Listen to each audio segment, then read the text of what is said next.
La filosofía de la libertad de Rudolf Steiner. Capítulo 10. Filosofía de la libertad y monismo. El hombre ingenuo, que sólo admite como real lo que puede ver con sus ojos y tocar con sus manos, exige también, para su vida ética, móviles que puedan percibir los sentidos. Exige un ser que le comunique esos móviles en una forma comprensible para sus sentidos. Está dispuesto a dejarse dictar, cual mandamientos, los móviles de su conducta por toda persona que a su parecer le supere en conducta y autoridad, o a la que por cualquier otra razón considere como poder superior a sí mismo, lo cual da como resultado los principios morales enumerados anteriormente: autoridad familiar, estatal, social, eclesiástica y divina. Los más apocados se someten todavía a la autoridad de alguna otra persona. Los que se encuentran algo más adelantados en el camino del progreso se dejan dictar su conducta ética por una mayoría, el Estado, la sociedad. En todo caso, aquello en que se basa su conducta son siempre poderes perceptibles.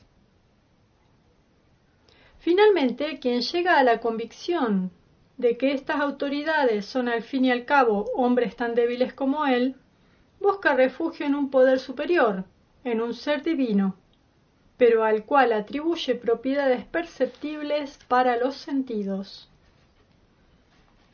Deja entonces que este ser le comunique en forma perceptible el contenido conceptual de su vida moral, ya sea que Dios se le aparezca en el zarzal ardiente, ya sea que ande en persona entre los hombres y les comunique en forma audible para sus oídos lo que deben y lo que no deben hacer. El grado más alto de desarrollo que el realismo ingenuo alcanza en el dominio de la ética es aquel en que el mandato moral, idea moral, es concebido como separado de todo ser exterior, como potencia hipotética y absoluta en el propio interior. Lo que en un principio el hombre percibía exteriormente como voz divina, lo percibe ahora como potencia independiente en su interior, y equipara a la conciencia moral esta voz interna. Sin embargo, con esta concepción nos apartamos ya del nivel de la conciencia ingenua y penetramos en la esfera en que las leyes morales son consideradas como normas independientes. Ya no tienen entonces ningún portador, sino que se convierten en entidades metafísicas existentes por sí mismas.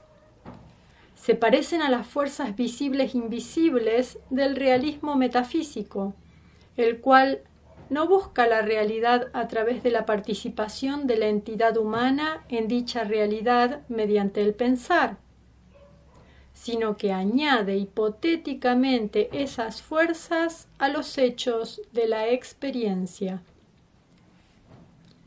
Las normas morales extrahumanas aparecen siempre como fenómeno concomitante del realismo metafísico.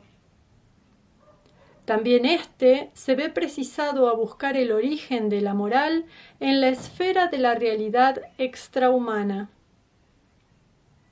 Se dan entonces diversas posibilidades. Si nos imaginamos que el supuesto ser extrahumano es de por sí irreflexivo y obra conforme a leyes puramente mecánicas, tal como lo concibe el materialismo, entonces producirá también al individuo humano y todo lo inherente a él por pura necesidad mecánica. En este caso, la conciencia de la libertad no puede ser sino una ilusión, puesto que mientras que me imagino ser el creador de mi acto, obra en mí la materia de que estoy compuesto y los movimientos que tienen lugar en la misma. Me creo libre, y sin embargo todos mis actos son en realidad producto de los procesos materiales que forman la base de mi organismo corporal y espiritual. Tenemos la sensación de libertad solo porque ignoramos los motivos que nos obligan. Debemos hacer resaltar que la sensación de libertad se basa en la ausencia de motivos externos que nos obliguen. Nuestra acción está tan sometida a la necesidad como nuestro pensar. Estas últimas dos frases vienen de Siegen Leitfaden der physiologischen Psychology, página 207. Otra posibilidad consiste en representarse a lo absoluto extrahumano como un ser espiritual que se encuentra detrás de los fenómenos. Entonces se buscará también el impulso de los actos en una fuerza espiritual de esta especie. Se considerará que los principios morales que contiene su razón son la emanación de ese ser en sí, el cual tiene intenciones especiales con el hombre. Al dualista de esta orientación, las leyes morales le aparecen como dictadas por el ser absoluto, y al hombre no le incumbe sino investigar, valiéndose de su entendimiento, las decisiones de este ser absoluto y ejecutarlas. Para el dualista, el orden moral del mundo es el reflejo perceptible de un orden superior que se encuentra detrás del mismo. La moral terrenal es la revelación del orden extrahumano del mundo. En este orden moral no es el hombre lo que importa, sino el ser en sí, el ser extrahumano. El hombre debe ejecutar lo que este ser quiere. Edward von Hartmann, que identifica dicho ser en sí con la divinidad, para la cual la propia existencia consiste en sufrir, cree que este ser divino ha creado el mundo con el fin de encontrar, a través del mismo, la redención de su inmenso sufrimiento. Este filósofo considera, por lo tanto, la evolución ética de la humanidad como un proceso cuya función consiste en la redención de la divinidad. El proceso universal puede encaminarse hacia su destino sólo por medio de la constitución de un orden ético del mundo por parte de individuos racionales y conscientes de sí mismos. La existencia real es la encarnación de la divinidad. El proceso universal es la pasión de Dios hecho carne. Y al mismo tiempo el camino de redención del crucificado en la carne. Y la ética es nuestra cooperación en abreviar este camino de sufrimiento y redención. Hartmann, Phänomenologie des Streitlichen Bewusstseins, página 871. Bajo este punto de vista, el hombre no obra porque quiere, sino porque debe obrar, porque Dios quiere ser redimido. Así como el dualista materialista convierte al hombre en un autómata cuyos actos son el resultado de una causalidad puramente mecánica, el dualista espiritualista aquel para el cual lo absoluto, el ser en sí, es algo espiritual en que el hombre no participa con su experiencia consciente, lo convierte en esclavo de la voluntad de dicho ser absoluto. La libertad es completamente imposible, tanto dentro del materialismo, dentro del espiritualismo unilateral y dentro del realismo metafísico, que infiere algo extrahumano como verdadera realidad sin poderla experimentar. Tanto el realismo ingenuo como el metafísico deben, si quieren ser consecuentes, negar ambos la libertad por la misma razón, puesto que consideran al hombre solo como ejecutor de principios que le son impuestos necesariamente. El realismo ingenuo destruye la libertad por el hecho de someterse a la autoridad de un ser perceptible, o bien de un ser análogo a lo perceptible, o, por último, de la voz interior abstracta a la que da el nombre de conciencia moral. El realista metafísico que se contenta con investigar lo extrahumano no puede reconocer la libertad, porque, según él, el hombre está determinado, ya sea mecánica o moralmente, por un ser en sí. El monismo se ve obligado a reconocer que el realismo ingenuo está en parte justificado, pues reconoce como justificado el mundo de las percepciones. Quien es incapaz de producir ideas éticas por intuición, debe recibirlas de otros. En la medida en que el hombre recibe del exterior sus principios morales, carece efectivamente de libertad. Pero el monismo atribuye a la idea igual importancia que a la percepción. Y la idea puede manifestarse en el individuo humano. Mientras el hombre obedece a los impulsos procedentes de esta región, se siente libre.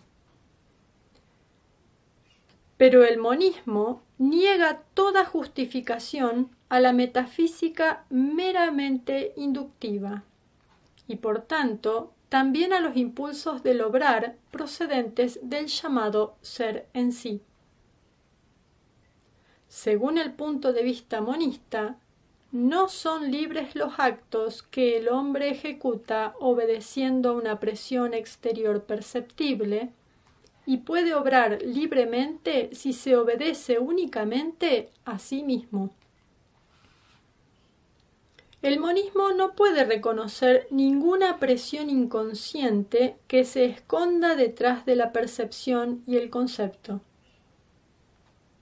Si alguien afirma que un acto de su prójimo no ha sido ejecutado libremente, deberá comprobar la existencia del objeto, hombre o institución que le han incitado a actuar dentro del mundo de la percepción. Y si alega motivos del obrar que se encuentran fuera del mundo real, sensible o espiritual, entonces el monismo tendrá que mostrar su desacuerdo con esa afirmación. Según el punto de vista monista, el hombre obra en parte libremente y en parte sin libertad. Se encuentra como ser no libre en el mundo de las percepciones y se realiza a sí mismo en el espíritu libre. Los mandatos morales que el metafísico meramente inductivo debe considerar como emanación de un poder superior son para el monista pensamientos de los hombres. Para él, el orden moral del mundo no es la imagen de un orden puramente mecánico de la naturaleza, ni tampoco de un orden extrahumano del mundo, sino obra enteramente humana, libre. El hombre no tiene que realizar la voluntad de un ser que se encuentra separado de él en el mundo, sino su voluntad propia. Lleva a cabo no las decisiones de otro ser, sino las suyas propias.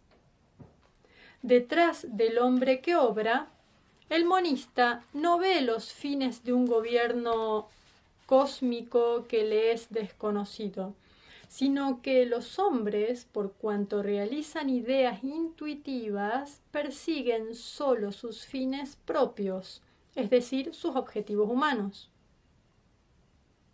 Es más, cada individuo persigue sus fines particulares, puesto que el mundo de las ideas no se realiza en una comunidad de hombres, sino solamente en individuos humanos. Lo que aparece como objetivo común de una colectividad humana es sólo la consecuencia de los actos de voluntad particulares de los individuos, y sobre todo de unos pocos escogidos, a quienes los demás obedecen acatando su autoridad. Así como todo brote en un rosal lleva en sí el transformarse en rosa, así también cada uno de nosotros está llamado a ser espíritu libre. El monismo es, por consiguiente, dentro de la esfera del obrar realmente ético, filosofía de la libertad.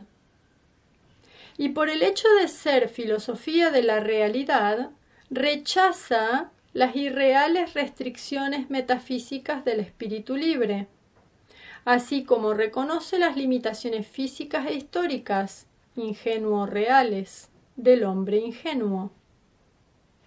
Y como no considera al hombre como producto acabado, que despliega todo su ser en cada momento de su vida, la controversia de si el hombre como tal es libre o no, le parece inútil. Considera al hombre un ser que evoluciona y se plantea la cuestión de si en el curso de este desarrollo puede alcanzar también el rango de espíritu libre. El monismo sabe que la naturaleza no suelta al hombre de sus brazos en el estado acabado de espíritu libre, sino que le conduce hasta cierto escalón, desde el cual continúa desarrollándose como ser no libre, hasta que llega el momento en que se encuentra a sí mismo. El monismo sabe muy bien que un ser que obra bajo una presión física o moral no puede ser realmente ético. Considera la fase del obrar automático, según los impulsos e instintos naturales, y la de la obediencia, según normas morales, como fases necesarias y preparatorias de la moral, pero ve la posibilidad para el espíritu libre de sobreponerse a estas dos fases. En lo general, el monismo libera la concepción verdaderamente ética del mundo, tanto de las trabas de la interioridad de las máximas morales ingenuas, como de las máximas morales del mundo exterior de la metafísica especulativa. No puede eliminar del mundo las primeras, puesto que no puede eliminar la percepción, y rechaza las segundas, porque busca no fuera, sino dentro del mundo, los principios que explican los fenómenos de dicho mundo. Así como el monismo no acepta ni remotamente principios cognitivos distintos de los propios del hombre, rechaza asimismo el concepto de máximas morales distintas de las propias del hombre. La ética humana, como el conocimiento humano, está condicionada por la naturaleza humana. Si para otros seres el conocimiento es algo distinto que para nosotros, es evidente que también tendrán una moral distinta. Para el monista, La ética es una cualidad específicamente humana y la libertad el modo humano de ser ético. Suplemento para la nueva edición de 1918. En el examen del contenido de los 2 capítulos anteriores puede surgir la dificultad de creer que nos encontramos ante una contradicción. Por un lado se habla del pensar como de una experiencia de alcance universal que tiene la misma importancia para toda conciencia humana. Por otro lado, damos a entender que las ideas que se realizan en la vida moral y que son de la misma especie que las que elabora el pensamiento, se manifiestan de un modo individual en cada conciencia humana. A quien no pueda menos que considerar esta antítesis como una contradicción y no reconozca que precisamente en la concepción viva de este contraste realmente existente se revela una parte de la esencia del hombre, no podrá aparecerle en su luz verdadera ni la idea del conocimiento ni la de la libertad. Aquellos para quienes los conceptos son sólo abstracciones del mundo de los sentidos y que no reconocen el papel que desempeña la intuición, el pensamiento que hemos expuesto como realidad, no pueden sino considerarlo como pura contradicción.